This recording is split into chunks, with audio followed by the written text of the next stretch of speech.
Mesdames et messieurs, bonsoir. Amis téléspectateurs, merci de nous rejoindre dans cette émission que nous consacrons ce soir aux mesures fiscales contenues dans la loi de finances pour la gestion 2020 votée le mois dernier.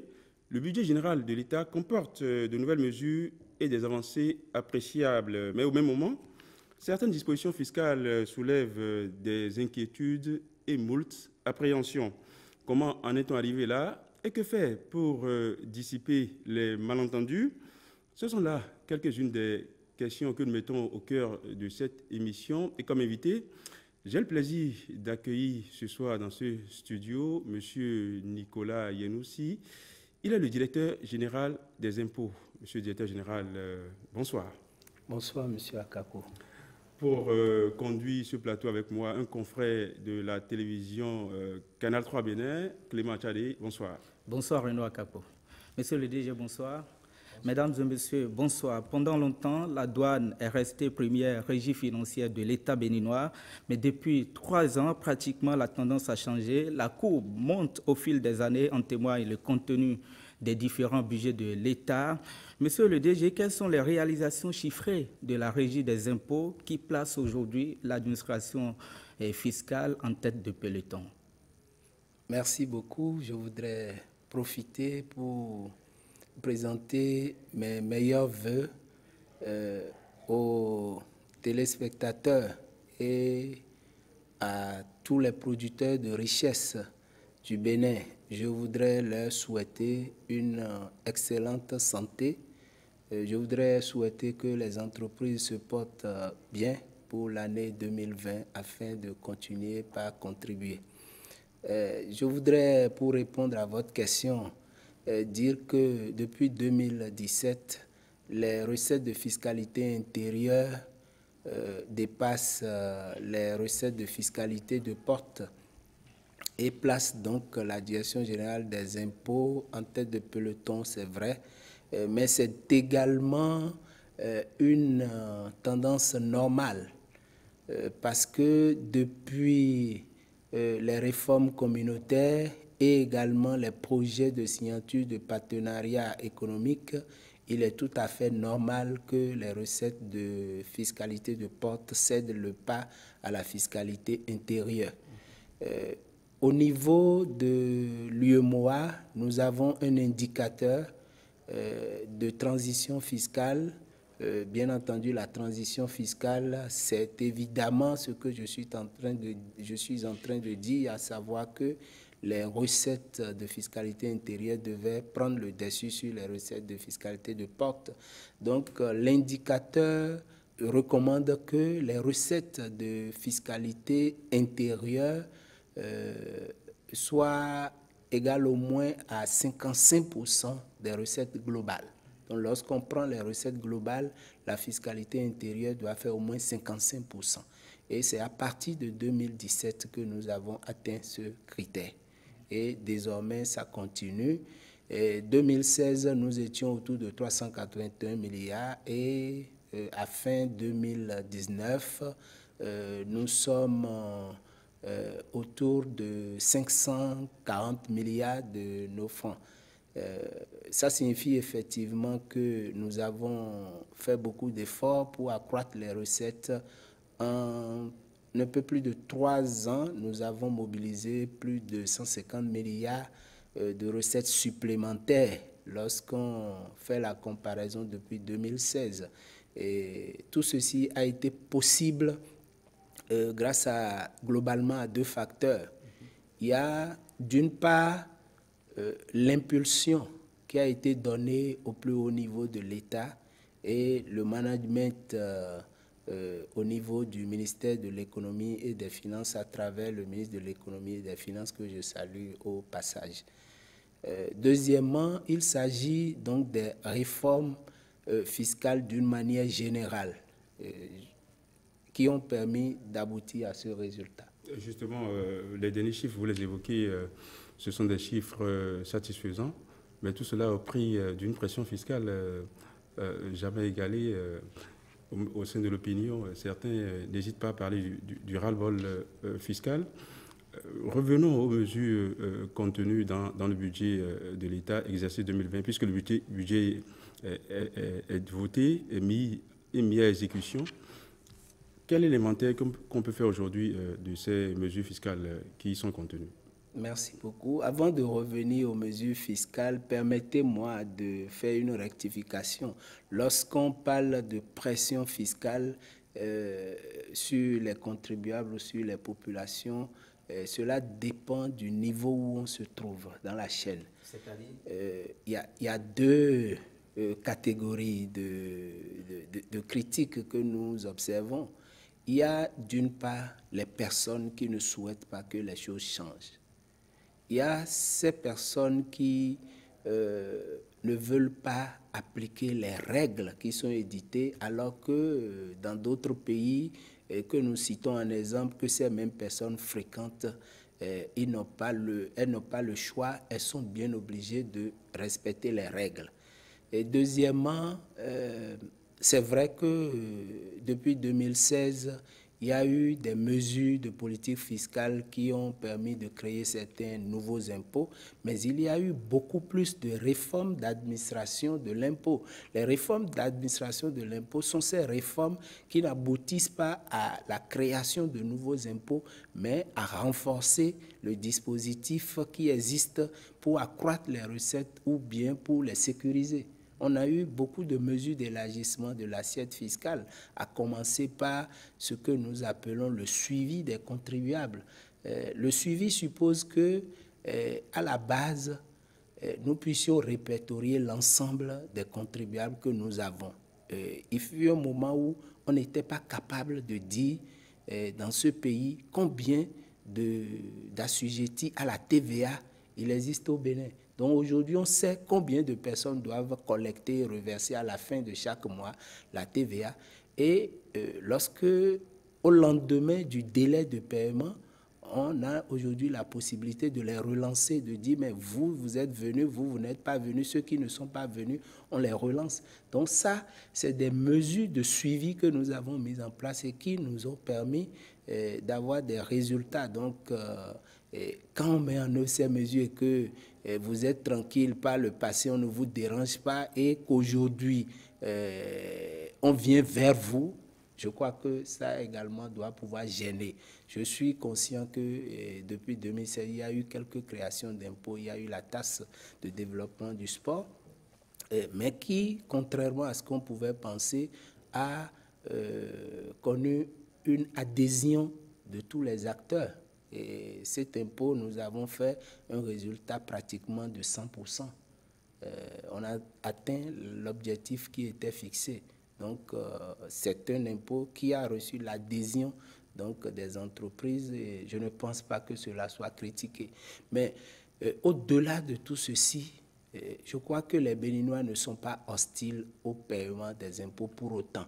Ils veulent voir la contrepartie. Ils veulent s'assurer que les paiements qu'ils font servent à quelque chose. Et tous les jours, nous en avons la preuve aujourd'hui. Et c'est pour ça que les recettes augmentent. Il y a beaucoup d'acteurs qui témoignent et qui disent qu'avec ce que nous voyons, avec les nombreux chantiers d'infrastructures et autres, on se sent fier, on peut continuer par payer les impôts. Autrement dit, le budget national contribue pour beaucoup aux réalisations qui sont visibles sur le terrain, c'est ce que vous voulez dire? Bien sûr, directement et indirectement, parce que même si on fait recours à des ressources extérieures, on doit pouvoir les rembourser. Et pour les rembourser, on ne peut faire qu'appel à la richesse nationale, aux impôts.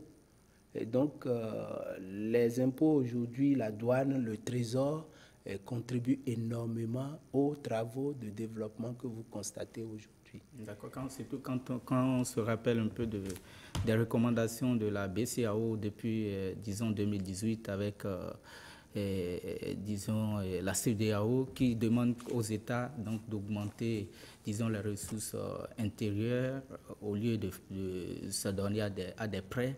et qui endette énormément le pays. Est-ce que vous faites allusion à tout ça là quand on crée de nouvelles taxes ou de nouveaux impôts? Bien entendu, c'est ce que je disais tantôt, pour obtenir même la contribution des partenaires techniques et financiers aujourd'hui, il est exigé une bonne contribution nationale. Si vous n'êtes pas capable de démontrer que le pays va pouvoir mobiliser suffisamment de ressources fiscales, aujourd'hui, les bailleurs ne vous écoutent pas assez. Et si on a la chance de mobiliser au plan international assez de ressources, en témoignent les résultats du dernier Eurobond, ça signifie que au plan national également, les résultats qui sont présentés sont assez satisfaisants. Oui, mais évidemment, DG, on va faire l'inventaire des nouvelles mesures fiscales contenues dans la loi de finances pour la gestion 2020. Il y a certaines mesures, évidemment, qui font grincer les dents. Merci beaucoup. Je voudrais commencer par les mesures concernant les micro et les petites entreprises. À ce niveau, la loi de finances a prévu deux choses. Premièrement, on a noté que la trésorerie des micro et des petites entreprises est assez fragile et qu'il n'était pas opportun d'exiger d'elles de payer tout de suite en début d'activité des acomptes d'impôts. Donc, désormais, toute nouvelle entreprise créée au Bénin sera dispensée du paiement des acomptes. Elle sera dispensée et c'est à la fin de l'année, sur la base de son chiffre d'affaires réel, que la taxe professionnelle synthétique sera calculée. Ça, c'est la première chose. La seconde, c'est le plafonnement des acomptes pour celles qui doivent payer ces acomptes. Également, toujours pour protéger la trésorerie de ces entreprises, le législateur fiscal a plafonné le paiement des acomptes à l'impôt au montant de l'impôt minimum. Les micros et les micro-entreprises payent un minimum d'impôt de 10 000 francs. Ce montant sera le montant de l'acompte à payer au cours de l'année et c'est seulement l'année suivante, lorsque les résultats de l'entreprise seront connus, que l'impôt définitif va être calculé et il y aura forcément une régularisation. Et les petites entreprises vont continuer par payer 150 000 francs. Donc, les petites ne paieront pas plus de 150 000 francs l'année et c'est lorsque le résultat sera connu, on appliquerait le taux de 2% au chiffre d'affaires pour avoir le montant réel de l'impôt. Et ça, c'est une avancée. Ça nous permet de soulager cette catégorie d'entreprises qui doivent continuer donc par travailler et grandir et devenir moyenne ou grande entreprise. D'accord. Alors, justement, parlant donc de la loi des finances aux gestion 2020, oui, à vous entendre, on voit clairement qu'il y a des avantages qui sont accordés aux micro et petites entreprises. Pendant ce temps, il y a de nouvelles taxes qui sont créées. Je vais parler, Renoir a commencé par en parler. Il y a par exemple la taxation du matériel informatique. Qu'en est-il? Pourquoi cette innovation? Merci beaucoup. Il y a avant ça une mesure fondamentale, c'est également pour les entreprises nouvellement créées, la suppression de ce que nous appelons la déclaration d'existence, qui entraînait à la création une visite de terrain, une visite de site d'exploitation des entreprises par les agents des impôts.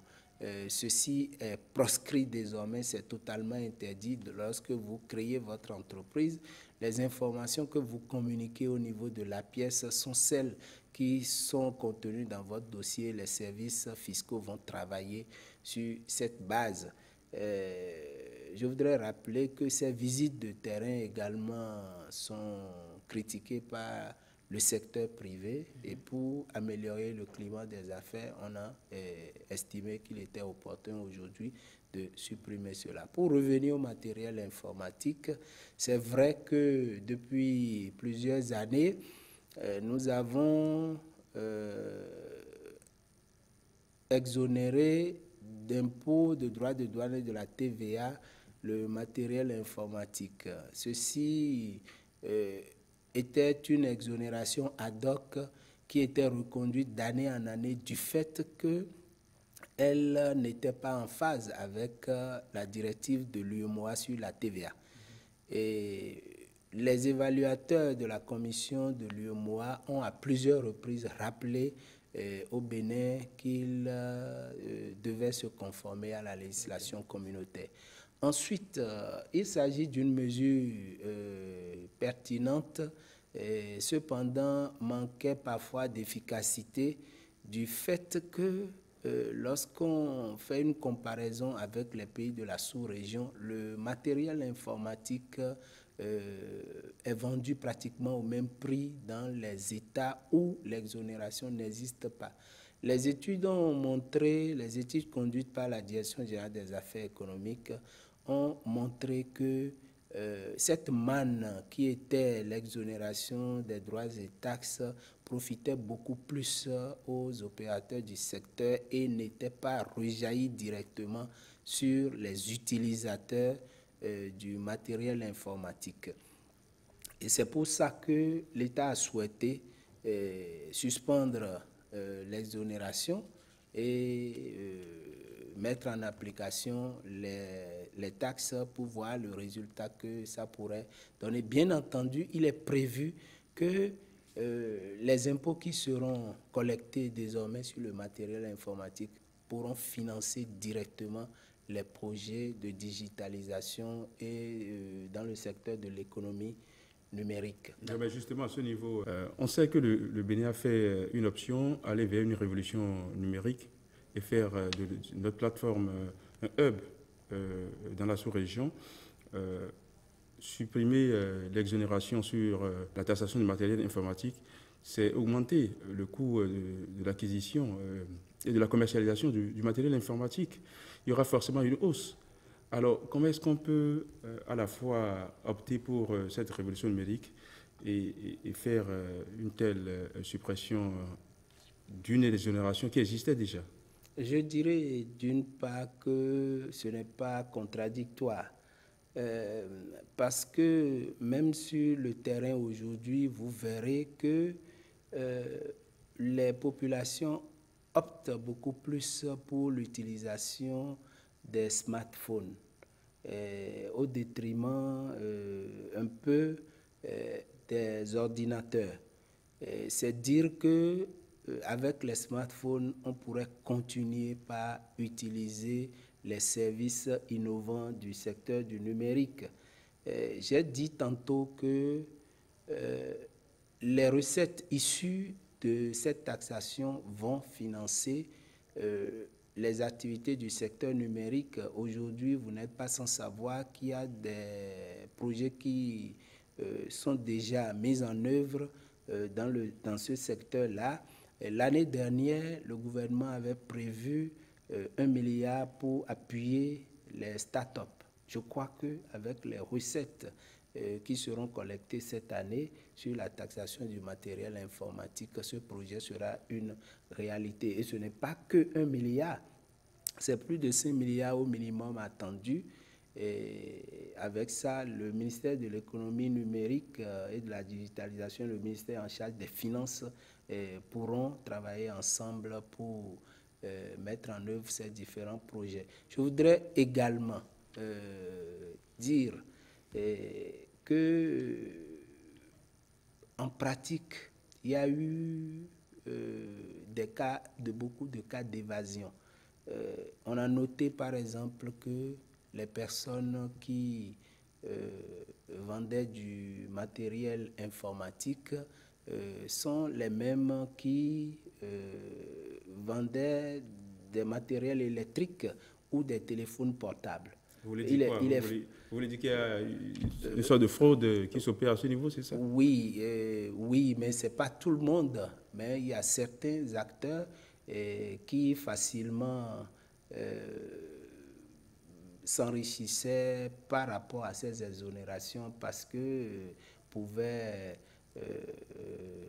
mettre des téléphones portables dans les unités centrales pour les faire passer. Autrement dit, les critiques émises par le secteur privé ne sont pas fondées, ne sont pas légitimes. Les critiques sont légitimes, mais ne sont pas totalement fondées par rapport à ce que je venais de dire tout à l'heure. Mais pour revenir aux entreprises, les entreprises, en principe, n'ont rien à craindre parce que ces taxes sont en même temps déductibles. Donc, ce n'est pas elles qui supportent les impôts en réalité. La TVA étant un impôt indirect, c'est le consommateur. Je suis d'accord avec vous que ça va agir sur les prix, mais c'est le consommateur qui supporte cela. Donc, quand les entrepreneurs se plaignent, il faut nuancer. C'est une question de marché. Si le dernier consommateur, si en dernier le consommateur doit subir le coût, ça va, enfin c'est une question de marché, ça va peut-être freiner l'élan des consommateurs à aller vers le produit. Oui, donc c'est la loi du marché. Plus c'est cher, plus on y va, le moins. Je suis d'accord avec vous et considérez ce que j'ai dit tout à l'heure que les recettes issues de cette taxation vont être réinjectées dans le secteur. Je crois que l'objectif sera atteint. Alors, monsieur le DG, vous avez donné un bel exemple tout à l'heure en faisant un peu l'état des lieux, en disant par exemple que justement, quand les taxes sur l'outil informatique seront collectées et elles seront investies dans le numérique et la digitalisation, mais est-ce qu'il est prévu par exemple que l'achat, puisque l'achat des téléphones, smartphones, je vais dire, soit exonéré par exemple d'ici l'année prochaine par exemple? Je suis mal placé pour vous répondre directement parce que ça relève des questions déjà de la législation. Et les deux ministères discutent également. Vous savez qu'on a beaucoup de projets dans le secteur du numérique. Les acteurs vont poursuivre la discussion et nous allons donner notre avis qui irait forcément dans le sens de l'amélioration des choses. Donc, si cela s'imposait, la direction des impôts ne marchandera pas son soutien à un tel projet. Alors, un autre point qui soulève des inquiétudes, c'est la déclaration unique sur un même formulaire des impôts sur salaire et les cotisations sociales. À ce niveau également, certains acteurs sont vent debout. On ne comprend pas pourquoi. Est-ce que les cotisations sociales vont se retrouver avec cette mesure dans les caisses de l'État? Merci pour cette question. Effectivement, il y a eu quelques leviers de bouclier, mais en réalité, c'est une très bonne mesure qui a été appréciée par les acteurs. Je voudrais citer les responsables de la Caisse de sécurité sociale et également les patronats d'entreprises. De quoi s'agit-il? Nous avons constaté qu'aujourd'hui, il est important de faciliter la vie aux entreprises, de leur créer des conditions idoines pour mieux remplir leurs obligations fiscales et sociales.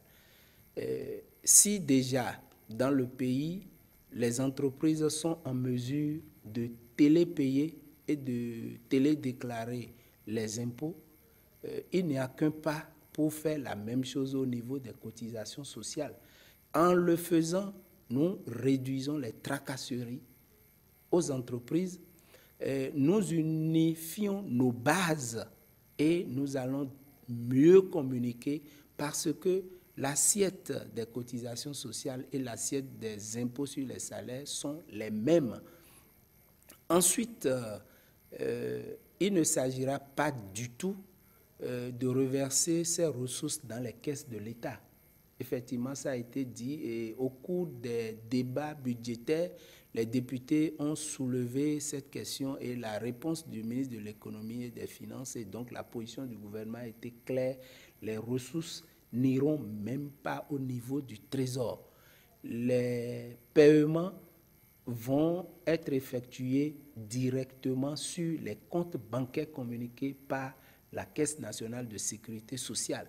Mais c'est vrai que ce sont les canaux de la Direction générale des impôts qui vont être utilisés pour recevoir la déclaration et également pour faire le paiement. Mais il ne s'agira pas du tout de faire transiger. Concrètement, qu'est-ce que cette mesure apporte? Oui, c'est ce que j'ai dit tout à l'heure. Ce que ça apporte, c'est la facilité que nous accordons aux entreprises aujourd'hui de remplir ces obligations. Au lieu de payer les impôts à une échéance donnée, à un autre endroit, et retourner à la Caisse nationale de sécurité sociale à une autre date et également faire la queue dans les guichets, perdre suffisamment du temps dans les guichets. Aujourd'hui, les indicateurs d'une business qui sont utilisés pour mesurer les paiements des impôts tiennent compte du temps que l'entrepreneur utilise pour déclarer, le temps qu'il utilise pour payer ses impôts. Et il y a quelques années, on a évalué et on a trouvé qu'au moins l'entrepreneur béninois utilise plus de 500 heures à déclarer, à payer ses impôts. Donc si on réduit le nombre d'échéances, si on harmonise les délais de paiement, on utilise, on rationalise les formulaires de paiement, à partir du moment où l'assiette de la cotisation sociale et des impôts, c'est le salaire, c'est plus simple d'avoir un imprimé unique sur lequel on met le montant du salaire, on indique le montant des impôts sur les salaires et en même temps le montant de la cotisation de sécurité sociale et on paie une seule fois. Oui, et vous verrez dans les années à venir comment le Bénin sera apprécié sur les indicateurs d'une business. Et moi, j'ai des retours sur mais selon vous, le plan. À vous écouter, on pourrait dire que c'est une mesure inspirée par les indicateurs du classement d'une business. Il faut changer pour améliorer les choses.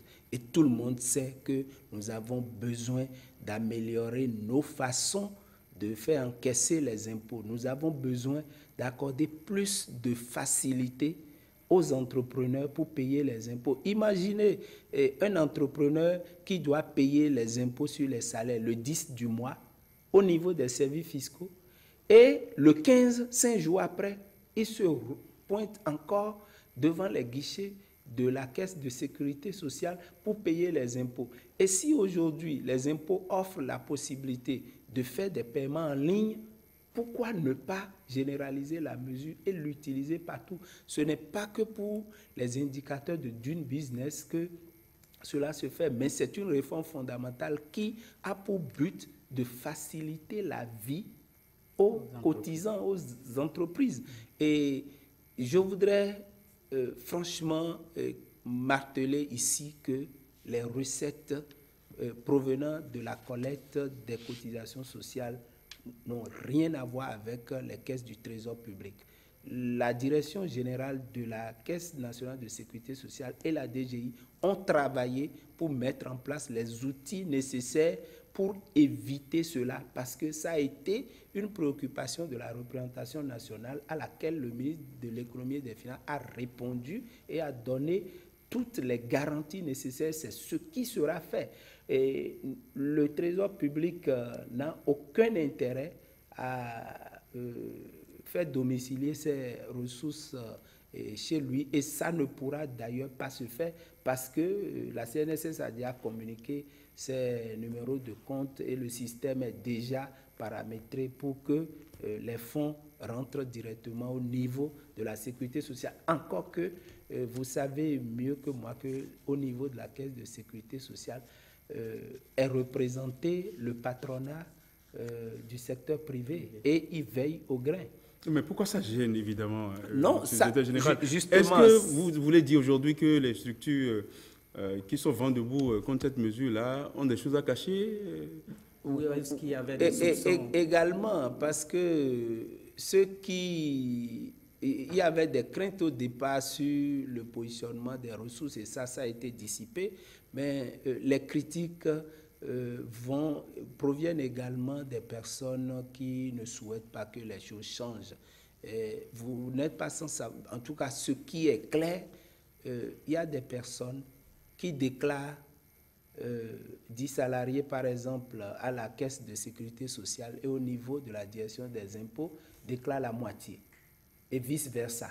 Il y a des personnes qui déclarent des salaires un peu plus élevés, peut-être au niveau de la DGI, parce qu'elles souhaitent obtenir une attestation fiscale, postuler à un marché, et sont réguliers du côté de la direction des impôts, et c'est fortuitement qu'elles se présentent au niveau de la Caisse de sécurité sociale. Vous voulez dire qu'il y a des entreprises qui minorent les salaires sûr, pour payer moins de cotisations à la Caisse nationale de sécurité sociale, autrement dit, au détriment des travailleurs, et cette mesure vient corriger ce type de choses. Ça vient énormément corriger cela, parce qu'on a également des employés qui sont abusés et qui payent tout le temps les cotisations fiscales sur leur rémunération, mais de l'autre côté, les cotisations sociales ne sont pas payées et c'est pratiquement à leur retraite ou à la veille qu'ils s'en rendent compte. Donc, cette réforme également va éviter tout cela, va clarifier, harmoniser les bases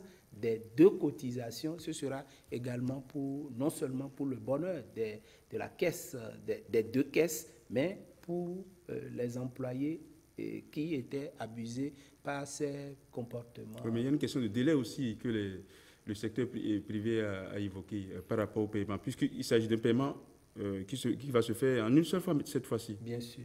Il n'y a pas de problème à ce niveau parce qu'en réalité, c'est lorsque l'employeur a fini de payer les salaires que la loi l'oblige à faire la retenue sur salaire.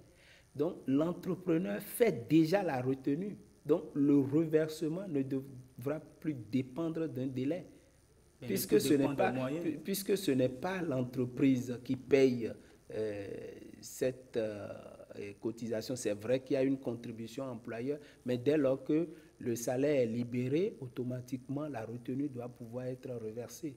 Et on sait très bien qu'il y a beaucoup d'entreprises qui procèdent à la retenue, mais ne reversent pas. Vous voulez dire que le problème de délai ne se pose pas? Le problème de délai ne se pose pas. Les deux délais ont été harmonisés. Le 10, toutes les entreprises vont payer les deux cotisations. Autre point d'achoppement, c'est la reconduction de la suppression de la caution bancaire.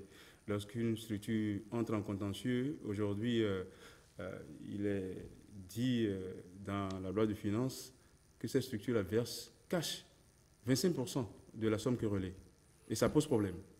Oui, depuis 2018, il y a eu cette mesure qui n'a pas été levée. Et ce n'est pas par hasard que cette mesure a été introduite dans la loi de finances. Et c'est justement par rapport au constat fait au niveau de la gestion des contentieux avec certaines entreprises. Nous avons noté que beaucoup d'entreprises utilisent le contentieux fiscal tel qu'il se présentait pour gagner du temps, afin de ne pas payer les impôts. Et nous avons quelques exemples d'entreprises qui doivent payer des impôts qui sont bien justifiés et il suffit au lendemain de la réception des avis d'imposition d'introduire un contentieux pour bloquer tout le processus. Et nous avons estimé qu'il fallait mettre un terme à cela en instituant une caution à verser au Trésor. Mais au même moment, nous avons travaillé pour accorder suffisamment de garanties aux entreprises. Deux garanties, c'est que depuis 2017, nous avons institué à la direction des impôts ce que nous appelons le comité de validation des contrôles fiscaux.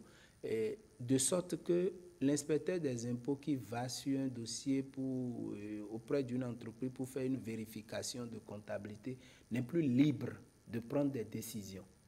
Derrière, il y a un comité qui le suit, qui travaille avec lui et dont le but est d'améliorer la qualité des impositions, des redressements qui seront mis à la charge de l'entreprise. Ça a porté ses fruits, ça a permis vraiment d'éviter beaucoup de cas de contentieux. Deuxièmement, nous avons créé la commission des impôts.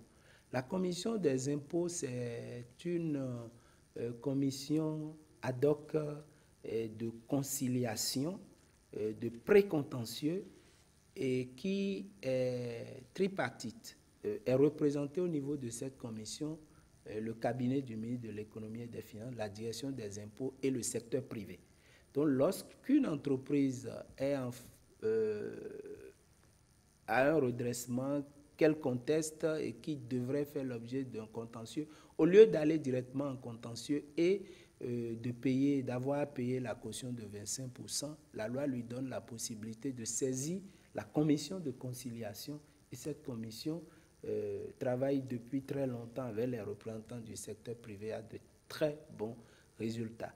Cependant, nous n'avons pas fermé la porte, nous continuons de discuter avec le secteur privé sur le sujet. Cette année également, dans le cadre de la vulgarisation des mesures contenues dans la loi de finances 2020, nous avons également prévu discuter avec le secteur privé sur ces questions pour voir quelles pourraient être les solutions à envisager pour le futur.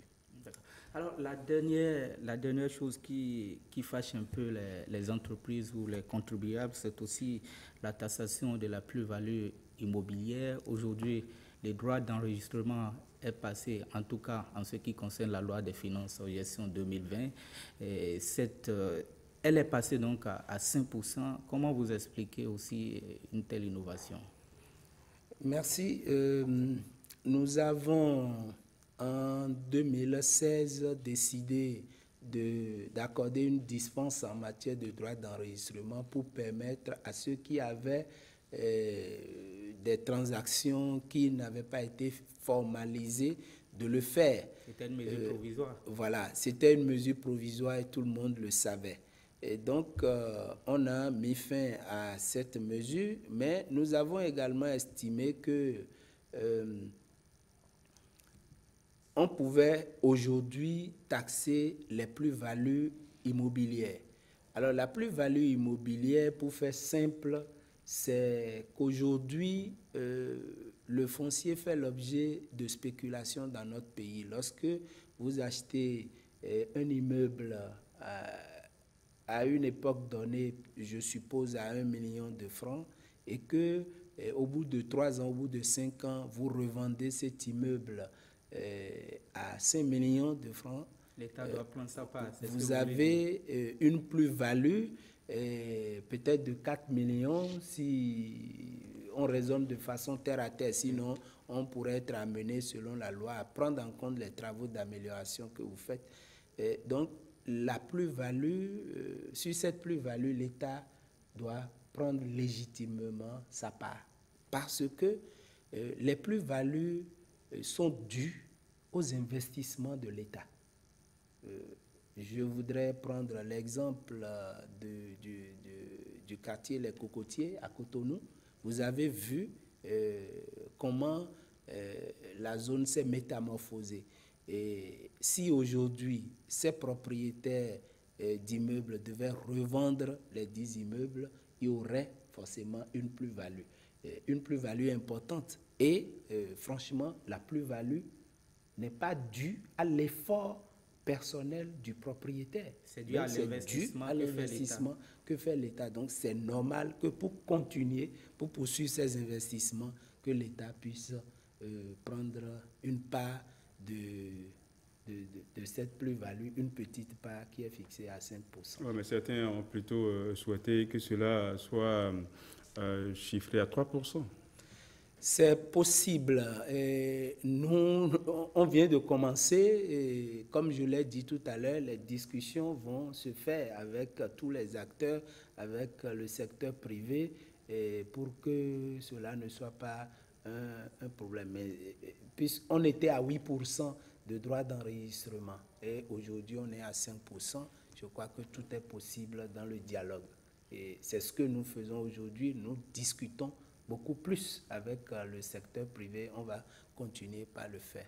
Si vous le permettez, parlant des mesures de facilitation pour les entreprises, la loi de finances 2020 a prévu également que les impôts qui étaient autrefois payés au niveau des communes, je voudrais nommer la patente qui était payée au niveau de chaque localité, soit payée en ligne ou dans un centre unique. C'est ce que nous appelons l'interlocuteur fiscal unique.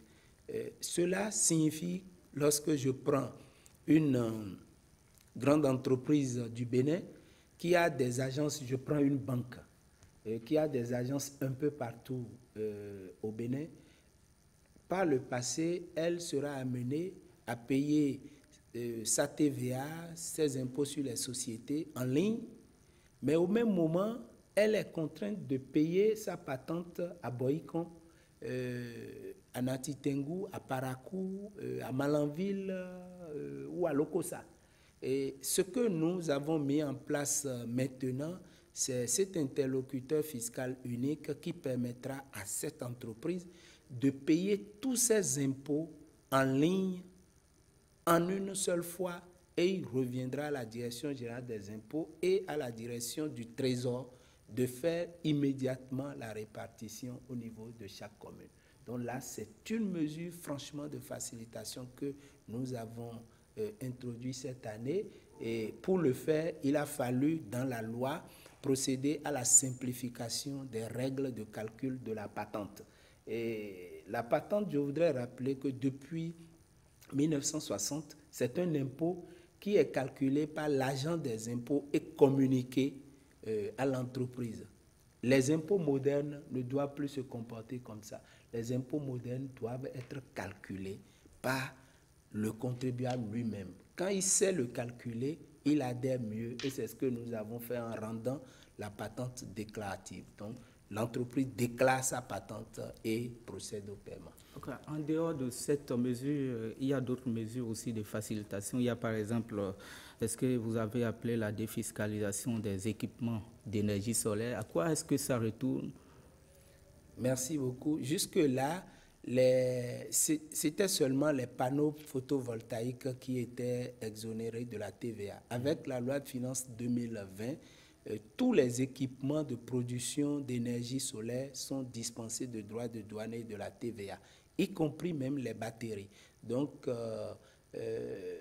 pour tous les projets aujourd'hui d'électrification par les équipements solaires, l'exonération, c'est totalement défiscalisé.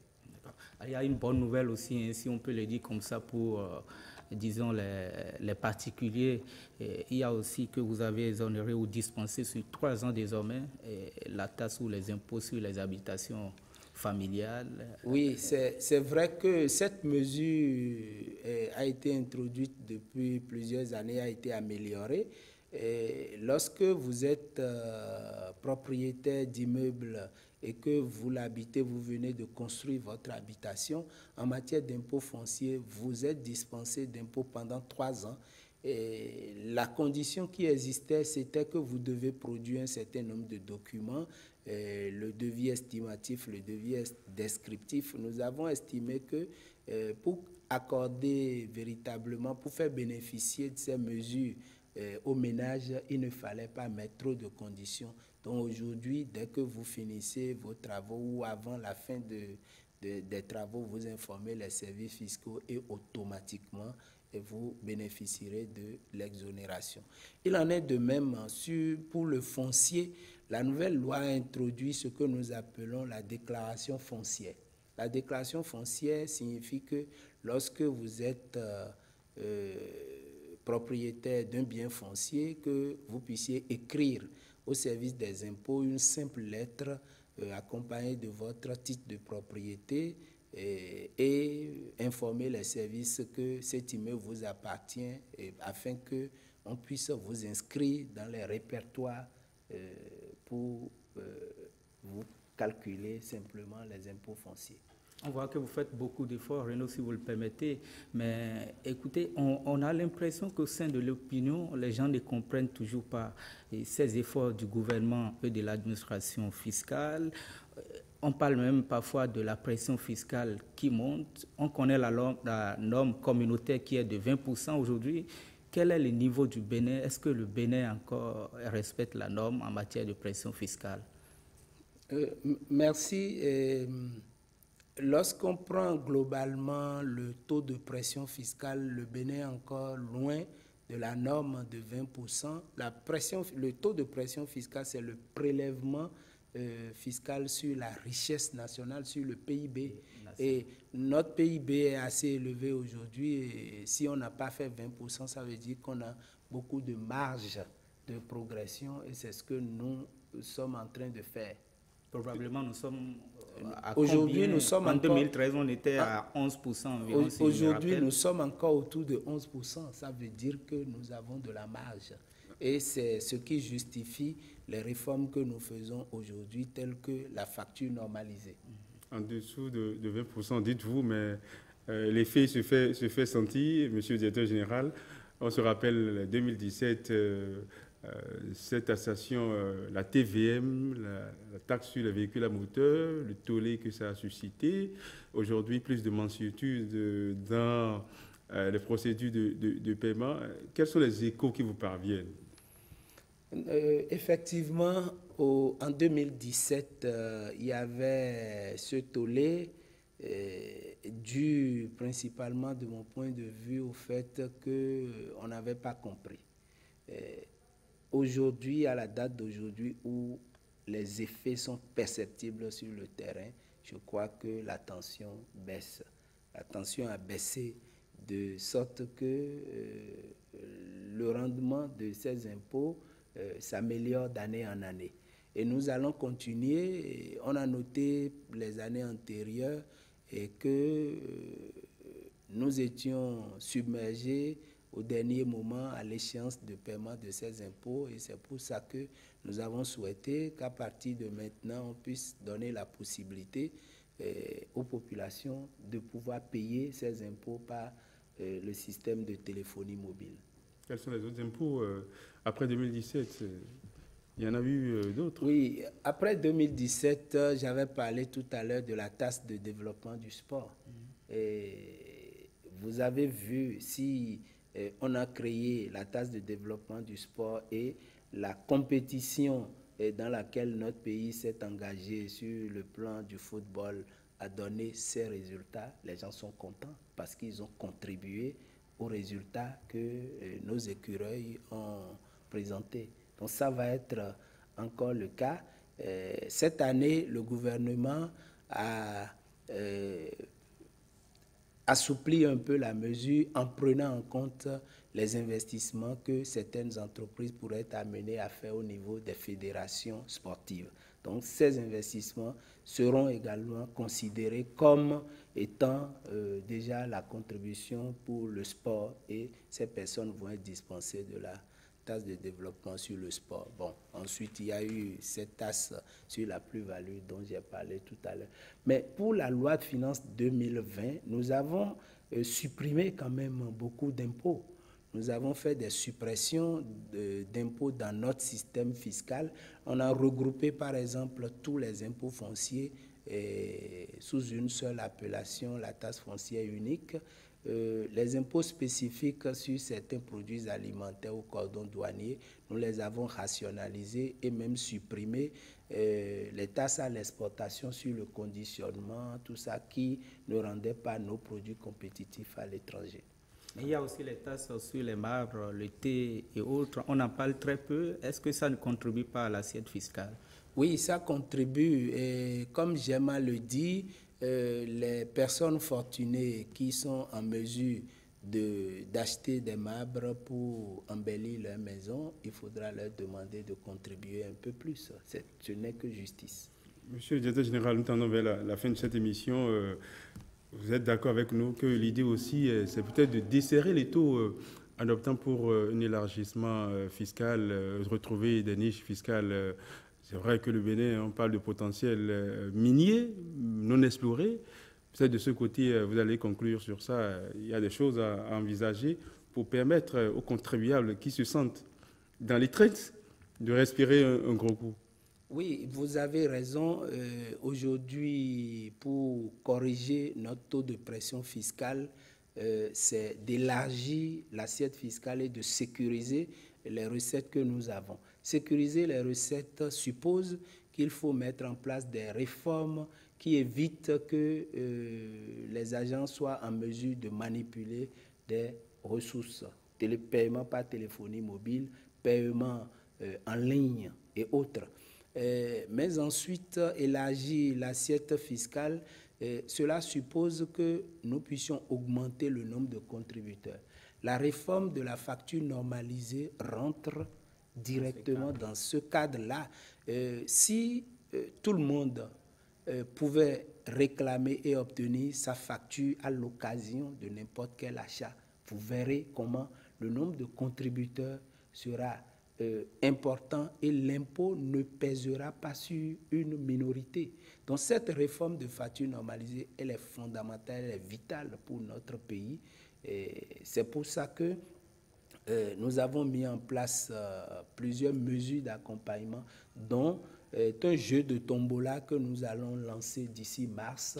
Et lorsque vous achetez, vous réclamez votre facture, vous participerez à une tombola pour gagner des lots et ça va encourager tout le monde à obtenir des factures. Le secteur minier également ne sera pas du reste. Il y a des taxations sur le secteur. On va travailler pour améliorer cela. Je voudrais dire qu'il y a également d'autres niches. Si nous avons fait cette performance en 2019, je voudrais rappeler également une niche. On a constaté qu'il y a beaucoup d'entreprises qui étaient au forfait qui déclaraient des chiffres d'affaires de moins de 50 millions, mais qui obtenaient des autorisations de transfert de devises à l'étranger de plusieurs milliards. On ne communiquait pas avant assez avec les services qui étaient chargés de délivrer des autorisations de change. Dès lors qu'on a commencé, on a découvert que des entreprises qui déclaraient dans nos fichiers moins de 50 millions transféraient plusieurs milliards. Comment on peut appeler ça, la fuite des capitaux? C'est de la fraude fiscale pure. Donc, non seulement nous avons fait des rappels de droit sur ces cas-là, mais également on a saisi les tribunaux dans certains cas pour ces cas de fraude fiscale. Il y a également le phénomène qui consiste à utiliser frauduleusement l'identifiant fiscal unique d'autres entreprises. En 2019, nous avons mené une lutte farouche contre ce type de fraude et nous espérons pouvoir continuer et améliorer les choses. On doit clairement le dire, le bout du tunnel n'est pas atteint. En tout cas, monsieur le directeur général des impôts, il y a encore de la tâche, il y a encore des champs à explorer, vous l'avez dit. Monsieur Nicolas Yanoussi, merci d'avoir répondu à nos questions. Clément Tchadi, merci d'avoir conduit cette émission avec moi. Nous sommes à la fin. Nous aurons sans doute d'autres rendez-vous pour parler fiscalité au Bénin. C'est une question majeure et ça permet à l'économie nationale de respirer un gros coup. Mesdames et messieurs, merci de nous avoir suivis. À très bientôt.